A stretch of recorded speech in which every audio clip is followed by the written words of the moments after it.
Come on in, pull up a chair. The Gaming Gang Dispatch is in the air.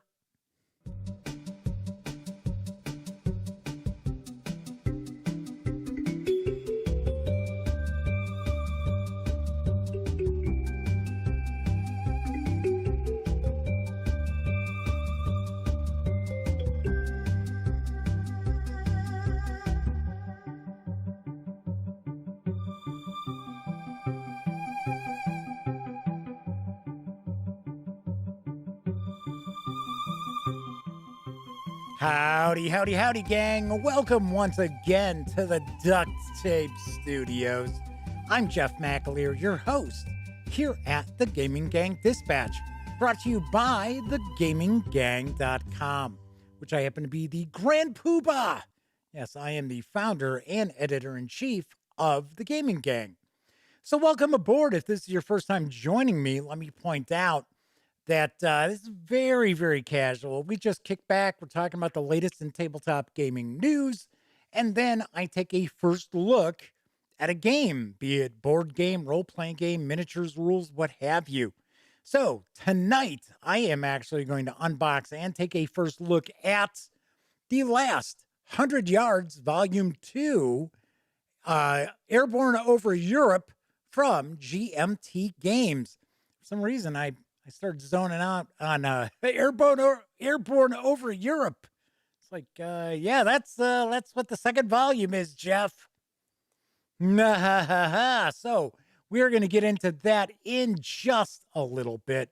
But of course, I do tackle the latest in tabletop gaming news as well. So tonight is Wednesday, July 7th, 2021. This is live stream 675. Yeah, plenty of episodes, I must say. So before we start jumping in, do also want to mention that if you like this video, by all means, please give it a quick thumbs up. Subscribe to the Gaming Gang channel if you haven't already. And if you do subscribe, ding that bell. It'll not only let you know when the Gaming Gang Dispatch streams live right here on YouTube. It'll also let you know when I upload other videos, such as my upcoming review of Mandala Stones from Board and Dice. Yeah, so you can probably see this tomorrow. It is done. It is in the can.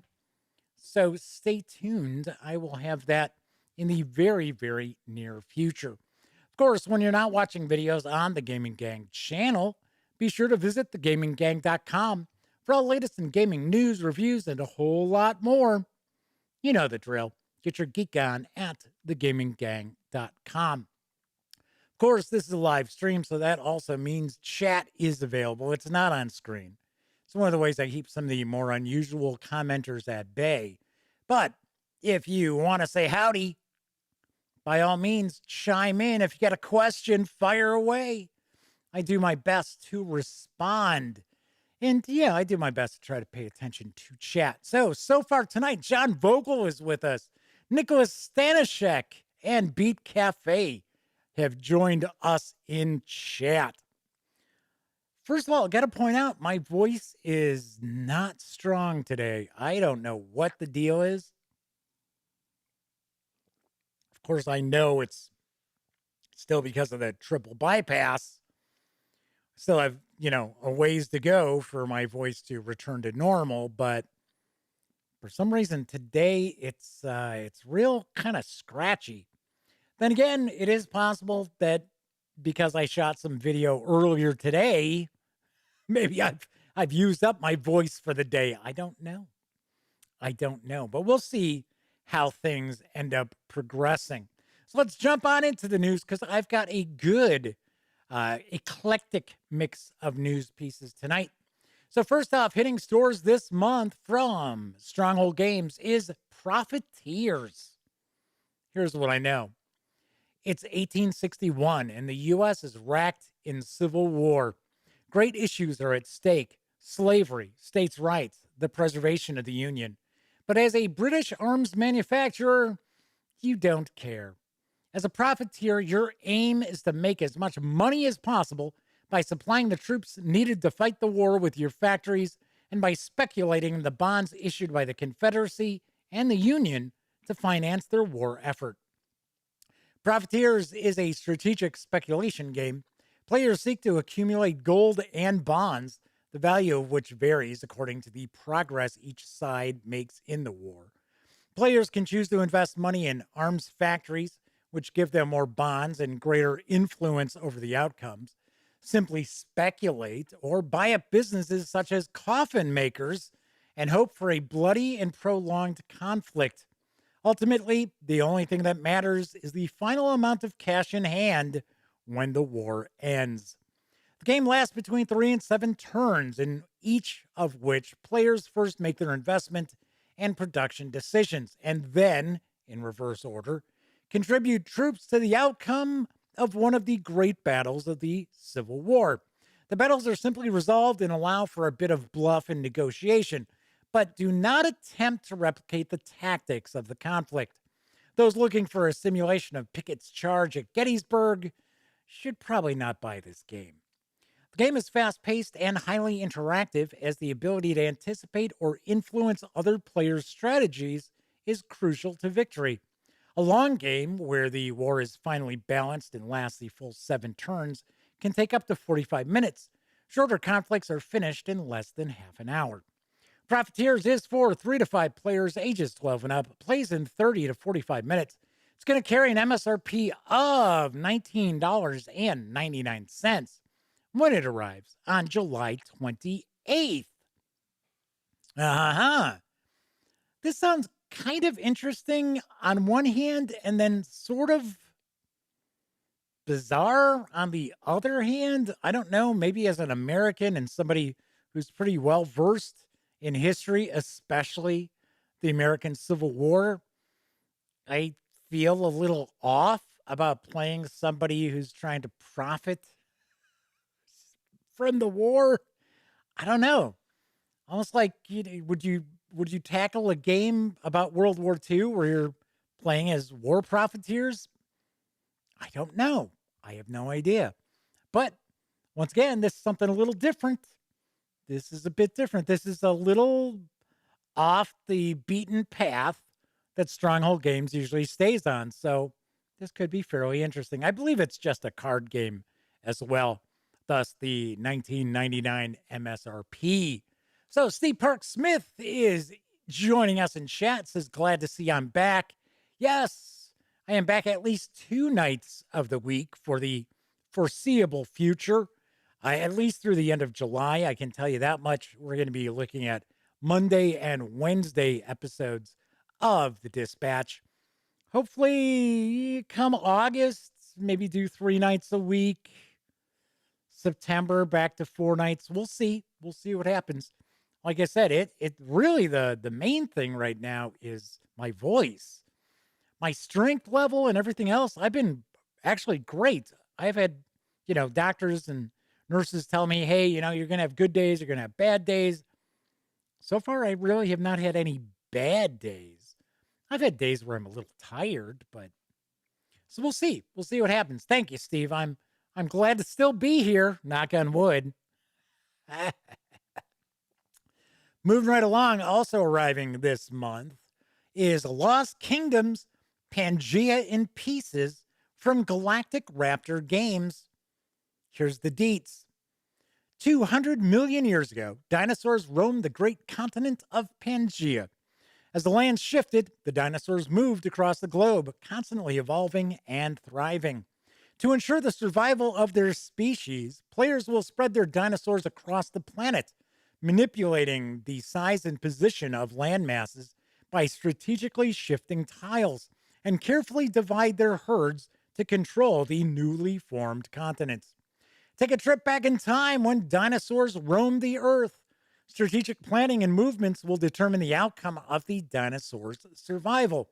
Players must spread their creatures across the planet and manipulate the size and position of land masses to ensure their survival. Can you save them from extinction?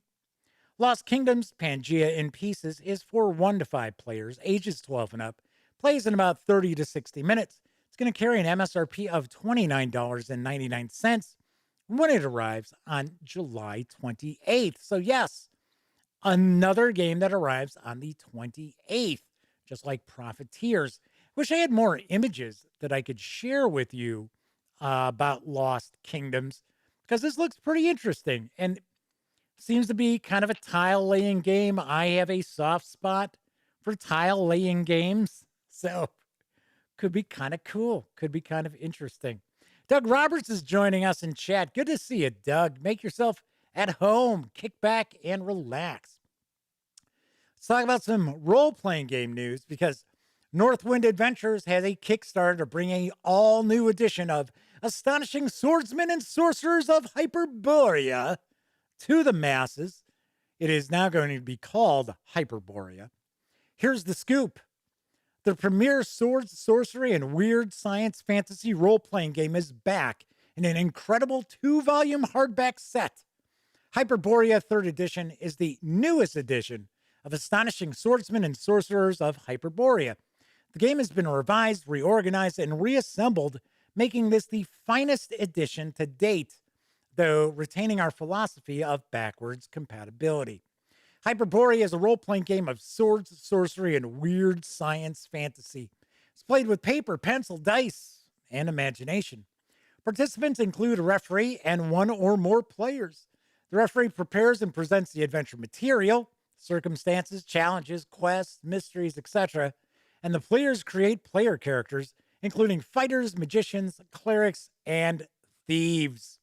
Kind of funny how they're actually explaining what a role-playing game is on their Kickstarter project.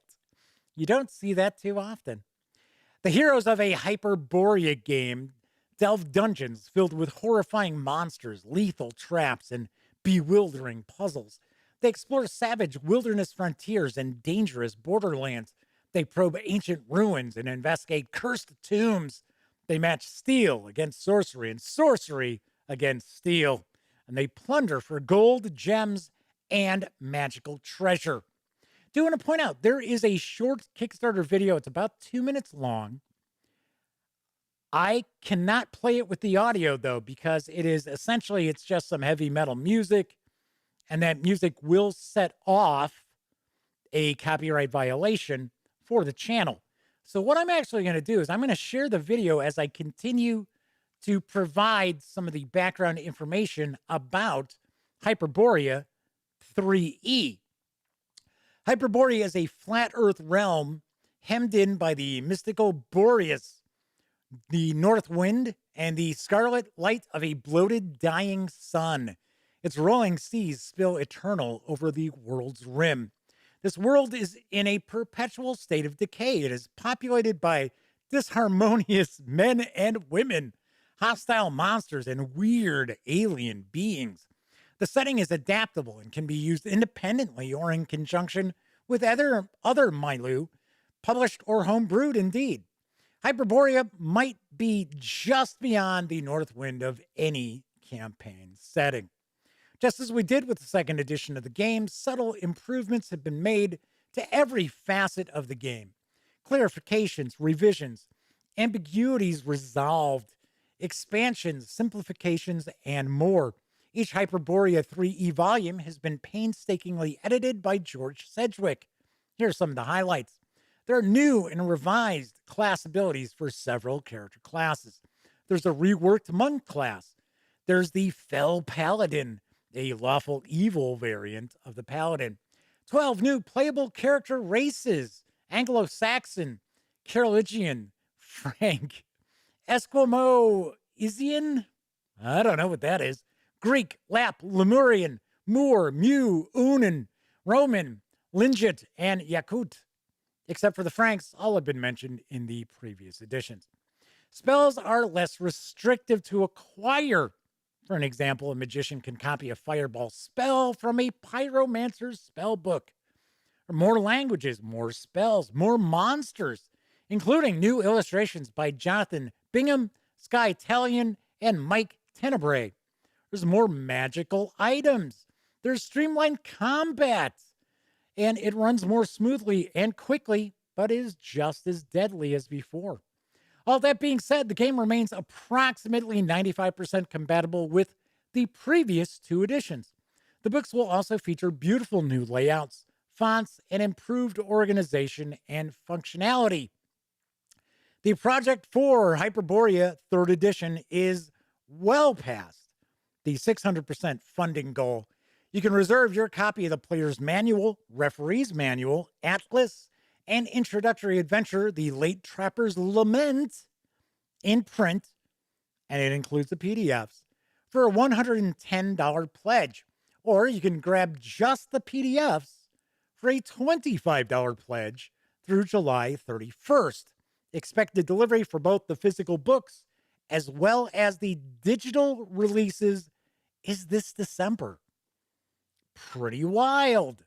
Pretty wild. So we had talked about this a little bit on Monday's show. There was some discussion if I was going to share this news, and I actually had this set up to be on the news today, and I had to send out a big thank you to JP Falconer, who has not joined us yet in chat, I don't believe, because they actually sent along a donation to the Gaming Gang that effectively covers the physical pledge level for Hyperborea 3E. So I have pledged support for this Kickstarter. I am backing this Kickstarter, which I normally don't do because I normally don't have the funds to back people's Kickstarters. So big thanks to JP Falconer, as well as the Madman. The Madman has also made a donation this month. I'll talk about that a little bit when I'm done with the news, in case you've forgotten about how to be able to PayPal me. So I'll mention that in a bit, but I'm excited. I am pumped. I want to check this out because I've always heard really good things about astonishing swordsmen and sorcerers of Hyperborea. So we'll get to see that. And of course, I'll have plenty of video coverage. All right, Disavow92 is with us in chat. So is Kevin R. Smith. And Nicholas is asking us if we've heard anything about the new TSR. Talk about that. You know what? We'll chat about that a little bit when the news is over, because we don't really have anything cooking as far as a segue into the first look at the last 100 yards. So yes, we'll talk about that. Doug Roberts says, you know, if you replace the B with a K, you'd have Hyper Korea. There you go. We'll start our own game, Hyper Korea. The astonishing sorcerers and swordsmen of Hyper Korea. So, TSR 2 is Solarian Games. TSR 3 has become Wonderfiled. That I was not familiar with. Yeah, there's some odd goings on there. All right, so let's talk about saving you some money with your role-playing games, because there is a new bundle of holding. It is not the one that just launched yesterday. This is something from earlier. Yeah, yesterday's launch will be on the website tomorrow. But there's a bundle of holding. It features the City of Zobek for 5th edition Dungeons & Dragons from Kobold Press. Here's the skinny. Adventura. This all-new Zobek 5e bundle presents tabletop fantasy role-playing source books and adventures from Kobold Press for Dungeons & Dragons 5th edition. Though easily transportable to any fantasy setting, these supplements are set in the Kobold campaign world of Midgard, a land of deep magic inspired by the myths and folklore of Eastern and Central Europe. In particular, this offer explores the beating heart of Midgard, the Crossroads region, and the free city of Zobek. Born in the fires of revolution, Zobek, a protectorate of Rava, the clockwork goddess, shares borders with the dwarven Ironcrag cantons, the undead-ruled blood kingdom of Morgau, the human kingdom of Magdar, the Duchy of Purin's daughter, and below ground, the dark and hungry Ghoul Imperium. Famous throughout Midgard for its alchemy, clockwork magic, steamworks, and its magnificent arcane collegium, and its egalitarianism, Zobek is a bustling trade hub of active marketplaces and dark, deadly alleyways. For just $7.95, you get three 5th edition titles in the starter collection, which actually have a retail value of $35, as DRM free PDFs, including Streets of Zobek, the Zobek Gazetteer, and Eldritch Layers. Note, we presented Pathfinder versions of Streets and the Gazetteer in our July 2013 bundle of Zobek. These are the conversions for 5th edition D&D. If you pay more than the threshold price of $18.79, you'll level up and also get the entire bonus collection with 4 more 5e titles worth an additional $76, including the 355-page campaign book Empire of the Ghouls, along with its map pack, the Underworld Player's Guide with rules for player characters from 8 subterranean races, and Warlock Grimoire, a compilation of articles drawn from 10 issues of Warlock magazine. These savings do run through July 26th. 10% of your payment after gateway fees will be donated to this offer's pandemic-related charity, Direct Relief. Sweet. Very nice. Very nice. I have to mention, though, this is such a good deal that you can get this entire bundle in PDFs for less than just the PDF for Empire of the Ghouls.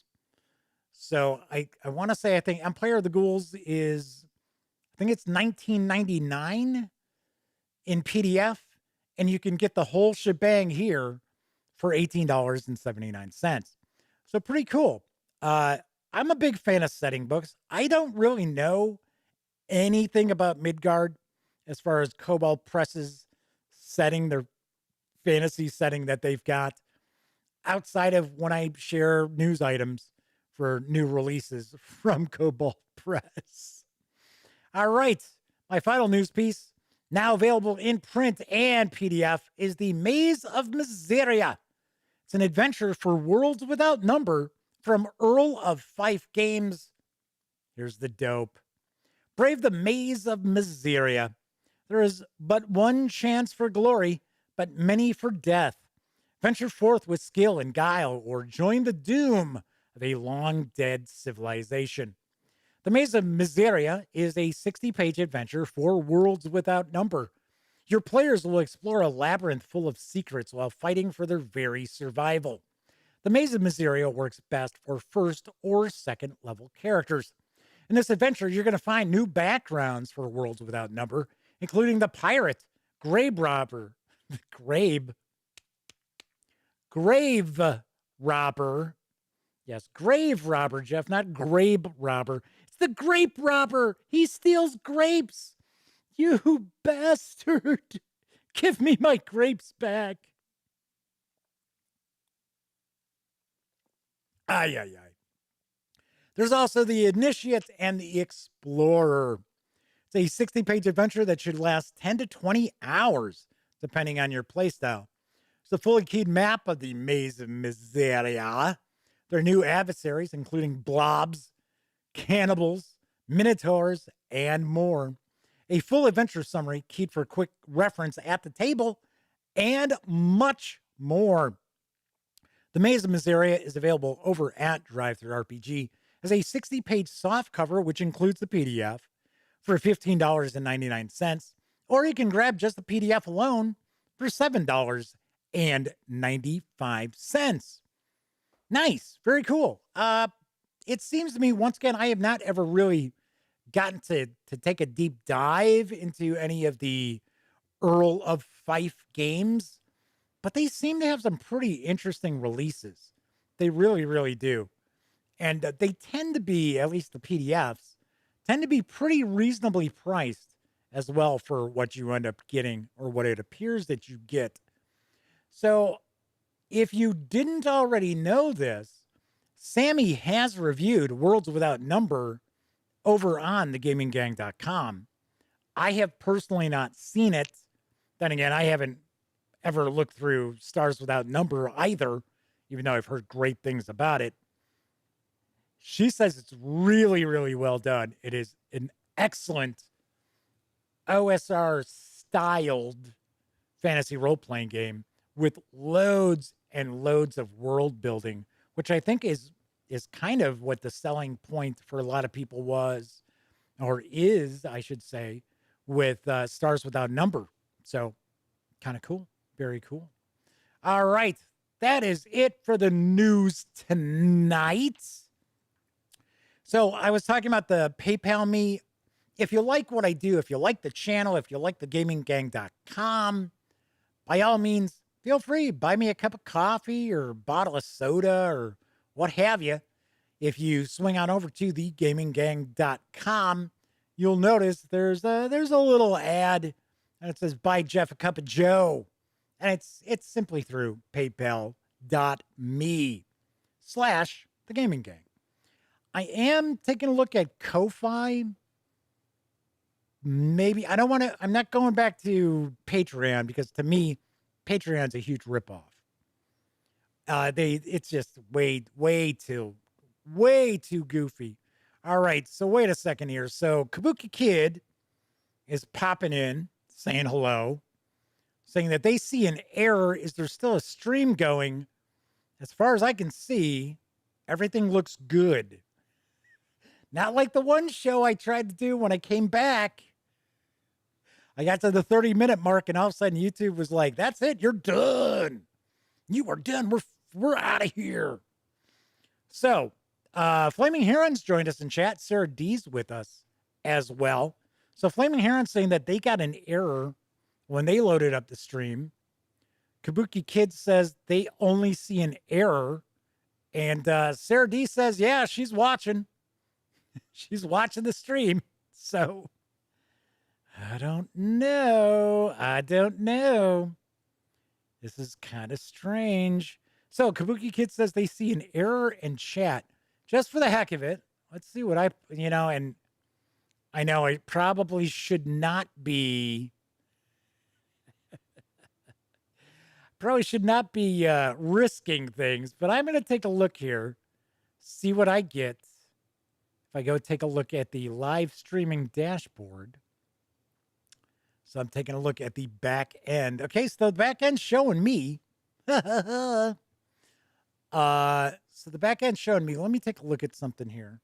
I'm going to just go to the Gaming Gang channel on YouTube and see if it's showing anything. Okay, so it's showing that I'm live. I'm getting an ad. So get the ad here. I'm going to skip the ad, and it shows me up. Shows me live. So I don't know what's going on. I have no idea, gang. Everybody outside of, I guess, Kabuki Kid and Flaming Heron are actually catching the show. So I don't know. Very, very strange. So Flaming Heron says some bloody playback error, and it doesn't seem to be on my end, at least not on a stream, because I just loaded another one on another tab. I have no clue. I have no idea. YouTube has been acting kind of strange as far as the streams have gone. Like I mentioned before, on the episode that came back on Monday, week ago Monday, and was discussing the what was going on with me and how my health was, and I was going to start talking about what people could expect, and then it was like boom, done. YouTube was like, that's it. Would not let me reconnect. And that was just the end of the stream. And I was like, okay, all right. I don't know what's going on. All right. So there was some discussion about what did I think of the new TSR. I think about the new TSR about the same as I thought about the second TSR. As in, I don't. I really don't. And yes, I have a huge soft spot for the original TSR, of course, obviously enough. But the second one, when they were doing Gygax magazine, and so they had Gygax magazine, which lasted all of 6 issues, if even that many. I think it was 6. And they also did Top Secret New World Order, which I heard was just a mess. I heard that game is a disaster. Almost makes you wonder if Decision Games put it together. So then, so that was with Luke Gygax, if I remember right, or was that with Ernie? I can't remember which one the two. I think that was Ernie. And then this new TSR was supposed to be Luke Gygax. So, or I'm mixing the two. So regardless, one son is part of the second TSR, and then another son is part of the third TSR, which I guess neither one are now going to be called TSR. And I guess TSR number 3 made a big mistake of kind of flying their old school flag, their old school freak flag. Did not do too well with that. So Kabuki Kid says TSR3 is Ernie. Yes. Right. That's why I couldn't remember if it was Luke or if it's Ernie. If I remember right, I think Luke is the one who's actually been more invested with role-playing games, and I think he goes to Gary Con and stuff like that. I think. So Kabuki Kid says that Luke and Ernie were both involved with TSR2.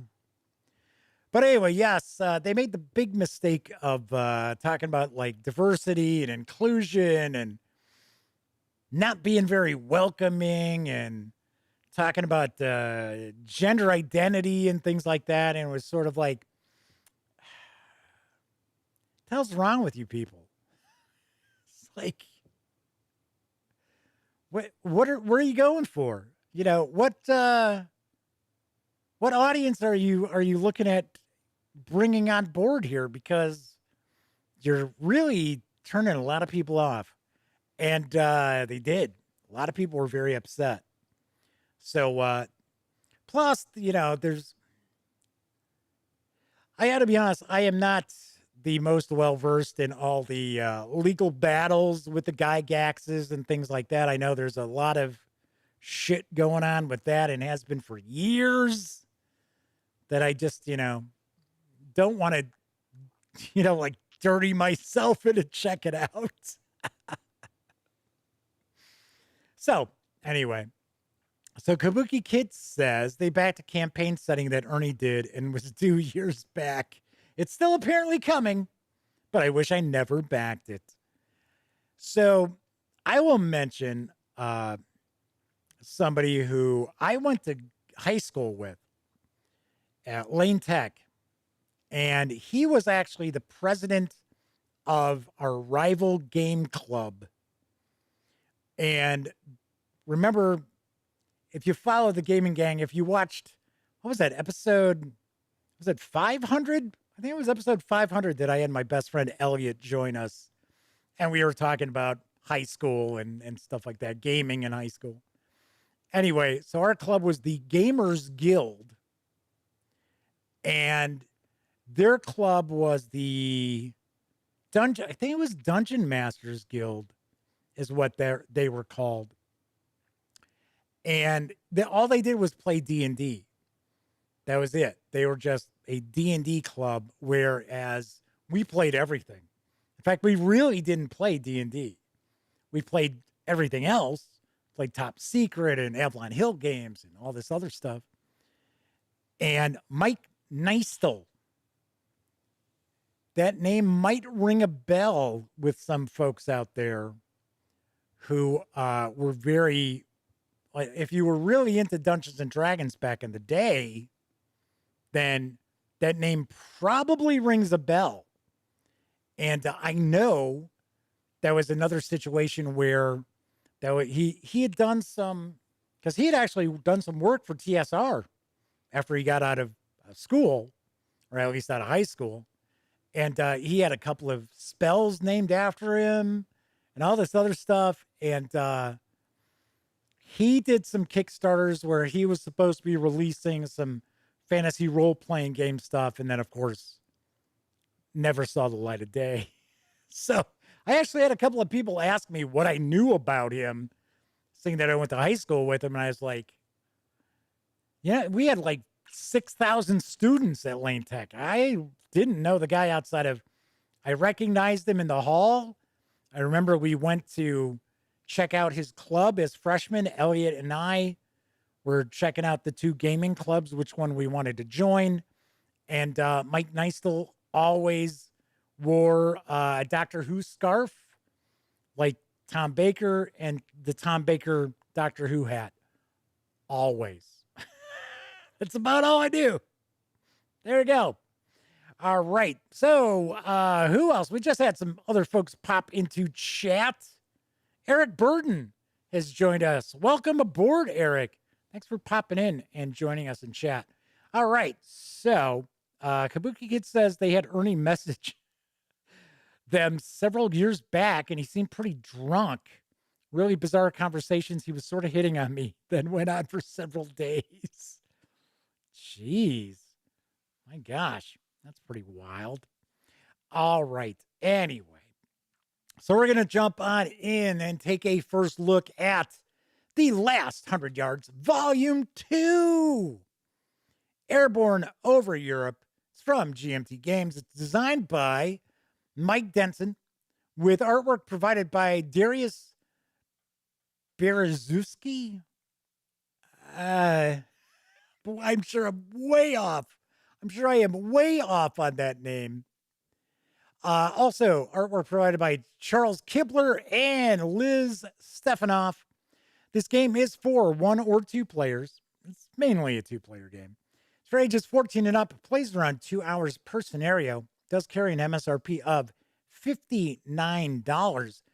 You may recall that I did a first look at the first volume of The Last 100 Yards and reviewed it, and I really liked it a lot. So let's swing on over to the other camera, because here we've got The Last 100 Yards, Airborne Over Europe. So one of the first things I want to point out is this carries a $59 MSRP. This has quite a good amount of heft, and this is a standalone game. This is not an expansion to Volume 1. So important for you to keep in mind. So we're going to take a look at the back here. I'm not going to read everything off of the back of the box, but I do want to point out GMT indicates it's a complexity of about 6, and solitaire suitability is also 6 on a scale of 1 to 9. I don't remember the complexity being that bad, but also want to mention that I was kind of comparing this a little bit to what I remembered with Squad Leader back in the day, I should say. And this felt like it was way, way lighter rules-wise. So The Last 100 Yards introduces innovative systems intended to model small unit behavior in combat during World War II. The game is purposely designed to deliver a brisk yet intensive gaming experience that forces many decisions upon you as you take command of an infantry company in the European theater.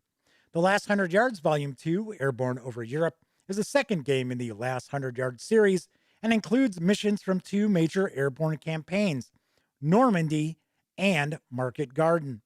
New rules cover airdrops, night actions, as well as new terrain to the series. Very cool. Very nice. The third volume is on the horizon, and it is the Solomons. I was like, nice. Honestly, I don't think we really get enough company level war games that are set in the Pacific. I'm like, sweet, very cool. So we've got a few people talking about there's some YouTube issues, having some problems getting the stream going. Other people are like, yeah, we're just following along. Mr. Eddie T has chimed in saying that they're getting the feed. So I don't know. I have no idea what's going on, folks. It is definitely not on my end. Let me take a look. Yeah, we are showing we have not had any hiccups. We have not seen any hiccups. We have had no drop frames either. So it appears that maybe this is something going on with other streams as well. Eric is pointing out that they were looking at another YouTube feed and had starts and stops, and they finally gave up. So I don't know. It's got to be something going on with YouTube lately. So let's jump on in here. Let's see what we've got. I will zoom in. We'll get closer looks at some of this stuff too. So we have some replacement counters. So I guess replacement counters for this. I was going to say these replacement counters for the first volume, but no, it is for this. All right. So we've got our maps here as well. So we've got our playbook. Oh, yes. I love me my GMT playbooks. So here we have the rules, version 1.1. And then we've got a bunch of counters, more maps, and player aids, and so on and so forth. So first thing we're going to do is we're going to jump on into the series rule book, take a peek through here, go real quickly through this. But as I pointed out before, I didn't find these rules to be overly complex when playing the first volume, which is just called The Last 100 Yards. So we've got activations, we've got reaction, you have taking actions, you have fire actions,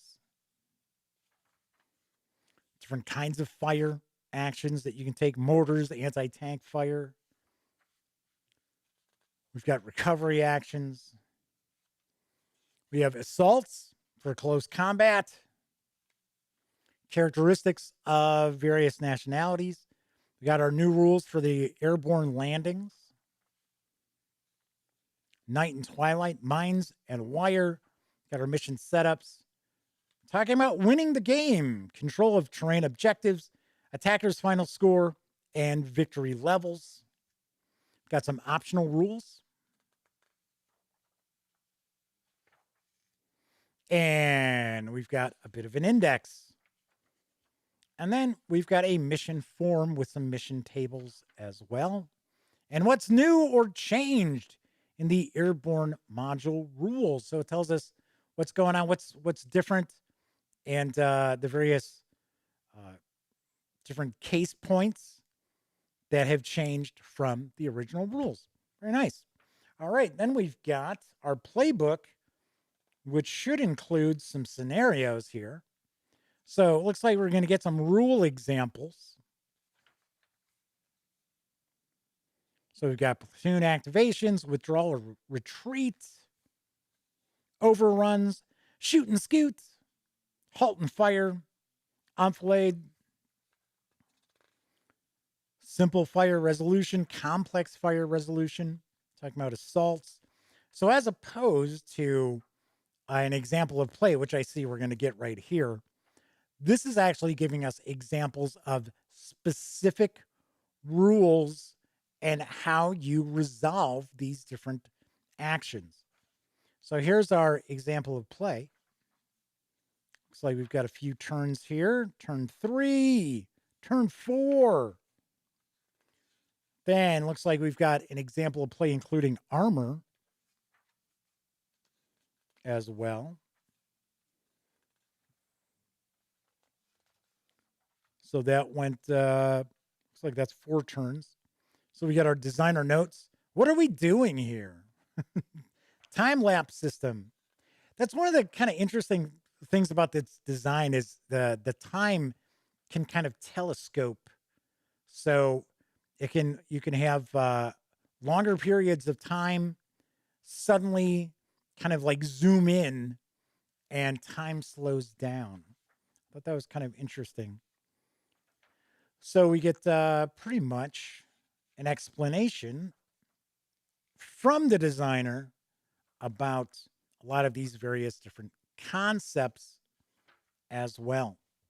And here we've got our unit capability table here on the back. So I'm taking a guess. It's been quite a while since I played the last 100 yards. I'm trying to remember if I think there were scenario cards. So let's pull these out. We'll zoom in and take a look at the counters in just a bit. So here we've got the maps. And I'm kind of curious here because it looks like these are the same maps in here. Because this says map 13 and this says map 13.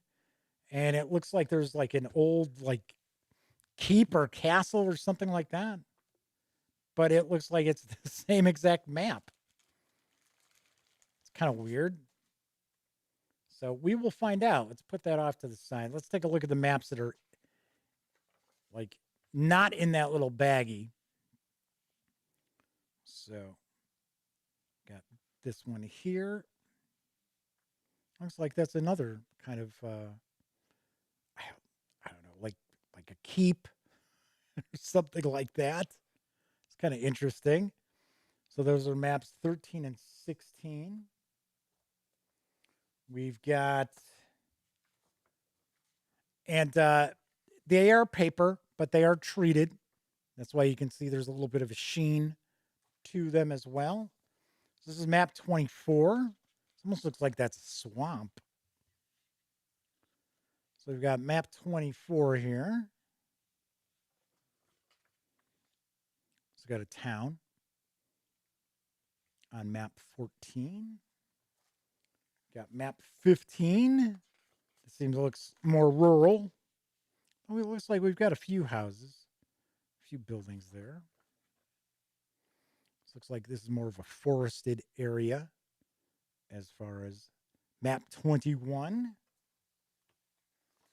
We got map 17. This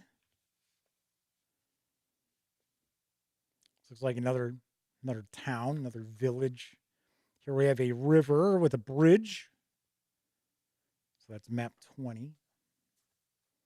You know what I think? I'll tell you in a second. I think the other maps are cardstock. I think they're actually cardstock maps. It looks like they're going to be the same maps, but just kind of glancing at them, they do look like they're cardstock, not paper. All right, so here we've got map number 19 and map 23. And of course, you're going to connect these together. Your scenarios are going to tell you what maps to connect together in the game as well. And of course, if you have the first volume, you've got all those maps as well. So Mr. Eddie T's asking, is this squad level combat or what? Yes, this is company level. Yep, sure enough, that's what's going on here. These are cardstock. Very cool, nice. So GMT was going a little extra mile here. We got some cardstock maps, and then we also have them paper maps. Nice. Very cool. All right, so then we've got our time track. It's kind of our casualty track and time track right here. It's got a random event table talking about the sequence of play. So we've got that there. Of course, this is going to just be single-sided. So as far as the squad level combat, one of the things when I reviewed the first volume of the last 100 yards is I made some comparisons to what I remember from Advanced Squad Leader. And it scratched the same kind of itch without being something that you had to memorize all this minutia for everything in the game. So I found that the rules were pretty easy to get into. And the funny thing is, this shows that it's a complexity 6 on a scale of 1 to 9 as far as GMT goes. And I almost always tell you that I feel their complexities are a little low. I find the games to be a little more complex. When it's like a 3, I'm like, no, that's more like a 4 or a 5. I don't know if I'd say this was a 6. I would say it was maybe around like a 5. All right, so here we got our different missions. So this is mission 13. So this is picking up number-wise from the first volume, because I know that had 12 missions in it. So we've got 13 and 14. So these are using just one map. It looks like these are, yeah, they're just one map. So that's map 19. So Mr. Eddie T's asking the MSRP. It is $59, which I got to be honest, is a pretty smoking deal because there's a lot in this box. There's a lot of gameplay in this. So mission 15 and 16. There we go. Now we're combining some maps together. We got 19 and 21. Mission 17, it's gonna be a long day. This is a big mission here because we're utilizing 6 maps. Then we've got All American. That's using 2. So mission 19 is Kurahi.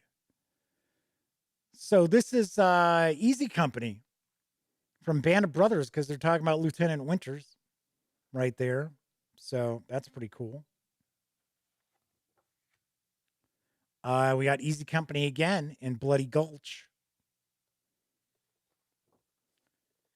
So we've also got Mission 21, Black Friday. So this is part of Operation Market Garden in this one right here. This about 92 says GMT doesn't mess around. No, they really don't. Very rarely have I run across something from GMT that I didn't like. And even, I don't even want to use the word worst, but even games from GMT that just didn't necessarily float my boat still weren't bad. And to be honest, usually if there's any kind of problems with a GMT game, it's usually along the lines of probably needed a little more play testing, a little more development. So we've got our player aids. So it looks like we have 10 missions in this game. So we've got our small arms fire, mortar fire, anti-tank, minefields, our terrain effects table, assault resolution, vehicle destruction, die roll modifiers. So we have 2 of these player aids. Nice thick cardstock for these as well. Then we've got our dice. And one of the cool things about the last 100 yards is the resolution is actually a 10-sided die. You don't necessarily see that very often in war games. You very rarely see anything other than 6-sided dice. So I thought it was pretty interesting that we've got the 10-sided dice, and we got a couple of 6-siders as well. All right, let's take a look at some of these counters. And some of these were already popping out. So they were punched pretty well. So this is our first sheet of counters. And I'm going to zoom on in.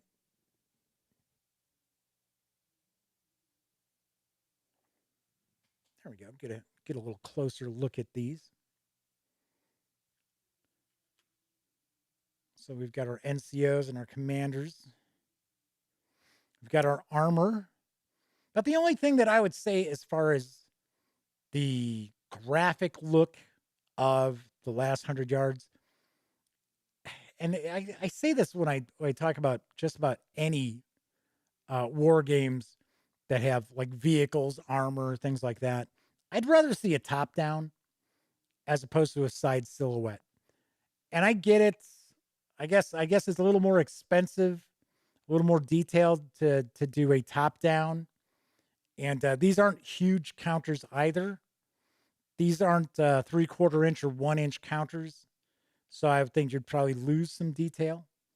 So So Kabuki Kid says they like the look of this.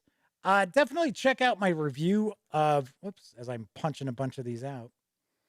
Definitely check out my review of the first volume because I go into detail about this pretty good depth. I think I got a one or two rule quibbles wrong in the video, but for the most part, I pretty much sum it up pretty well, at least. There we go. So we got, that's the first sheets. That's those are American units. It looks like Allied units. So here we've got, looks like we've got some German units. Of course, dual-sided. We have some more armored units, as well as some artillery. Just like so. These are the replacement counters that I saw. These were in the little baggie with the cardstock maps. Then we've got some informational markers. We have a few leaders up here as well, but most of these are informational markers here. And these are just your die modifiers to make life easier for you, that you can lay out there, so you don't have to constantly be sitting there trying to figure out, oh, wait a second, what was that? Hey, was that -2 or -3? Lay these here and help you out as far as the 10-sided dice. These are the modifiers to the 10-sided dice. And then, of course, we've got cool insert from GMT as well. So there we have Ike meeting with the airborne troops prior to D-Day. All right. So let's put this stuff back in here. So we've got the dice. We've got the various different counter sheets, as well as some counters that have already popped out. So I'm going to put those down into there. We have the various different missions of various different sizes. We've got our 2 player aid combat tables. We have an overall player aid card. There's only one of these, as well as our time and casualty track right here. Also gives us a sequence of play for the game. We've got the various cardstock maps. We have the same maps, but they are paper. So you can, if you're the type of player who usually puts a piece of plexiglass or a piece of glass down over their game boards, their maps, then either the paper or the cardstock should work pretty well. If not, I would say you probably will want to go with the cardstock. All right, then we got our playbook that goes really in depth on how to play the game, as well as the rules themselves. And that is everything from the last 100 yards Airborne Over Europe when we take it all outside the box. Very nice, very nice. Let's swing on over to the other camera. Once again, the last 100 yards volume 2 Airborne Over Europe is out right now. It is shipping from GMT Games. It is for 2 players with solitaire compatibility. I think if I remember right, we looked at the back, it said 6 out of 9 for solitaire suitability. And it does carry a very friendly MSRP of $59. I will have a review of the last 100 yards, volume 2, in the future. I can't say it's the very near future, simply because things have been a little difficult getting my wargaming gang together. There's only 2 of them. So it'll probably be a little bit before I have a review of The Last 100 Yards Volume 2. All right, couple other things real quickly before I wrap up. Got a bunch of Paizo stuff today. I want to say on Saturday, I got the new Starfinder, I think it's the Galaxy Exploration Manual. It's upstairs. I don't have it down here. And then today I got a bunch of goodies. So we've got, because I guess my contact with Paizo said, because it's real weird how things have been in the past. Sometimes they'll send me some PDF stuff, which I don't do reviews of PDFs. Those go to Sammy. But then they'll send like physical releases, but they'll send like the first chapter of an adventure path or first 2 chapters of an adventure path.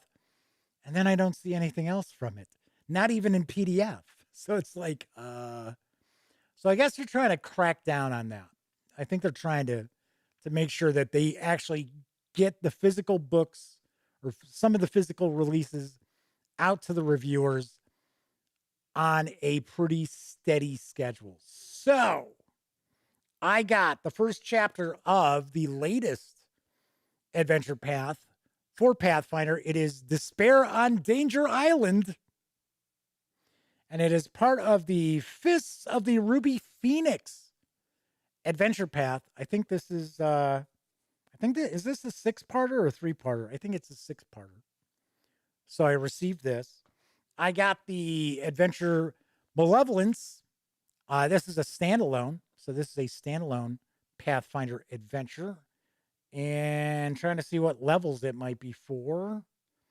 3rd level characters. So this is a horror-themed adventure. So we've got that. I've got the first chapter in the new adventure path for Starfinder, which is Horizons of the Vast. This is Planet Fall. And the Magwani or Wanji Expanse. I think it's Wanji is how this is pronounced. This is the newest source book. So this is I want to say this is a region book for Pathfinder. So I got that and the flip mat for the standalone adventure Malevolence. So pretty cool. That all showed up today. So I will be digging on in. I think what I'll end up doing is I think on Monday, we're going to take a first look. We're going to take a first look at this source book. This will be on Monday's show. In the meantime, I am going to be reading this stuff. And I think what I'll do is I will actually do reviews. I will not do a page through and then follow that up with a review. So that's something to keep an eye out on. But we will take a look at this on Monday's episode of the Dispatch. Also want to point out the Mandala Stones review should be up tomorrow and probably Saturday morning, Saturday afternoon. My review for Lamentations of the Flame Princess will go live. It's done. I just have to do, some quick graphics for it. All right, that is it for this time out. Once again, if you like this video, by all means, please give it a quick thumbs up. Subscribe to the Gaming Gang channel if you haven't already, and if you do subscribe, ding that bell.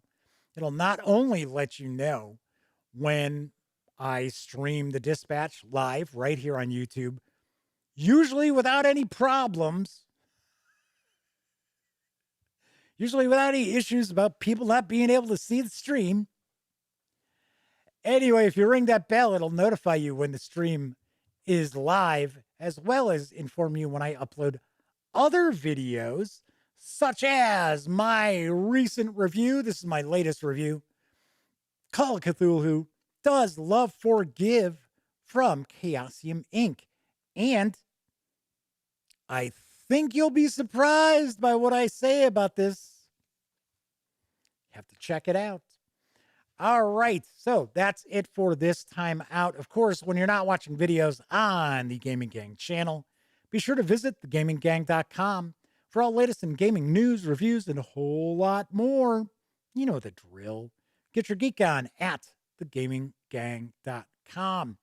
Once again, I'm Jeff McAleer, and until I see you next, here's hoping you've got plenty of excellent gaming with your own gang on the agenda.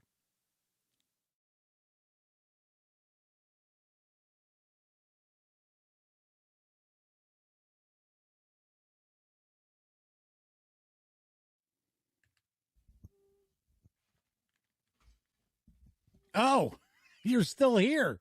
Well, while you're kicking it, how about subscribing to the Gaming Gang channel? Or seeing the latest episode of the Gaming Gang Dispatch? Or finding out what YouTube recommends you check out here at my channel? And of course, don't forget, get your geek on at thegaminggang.com.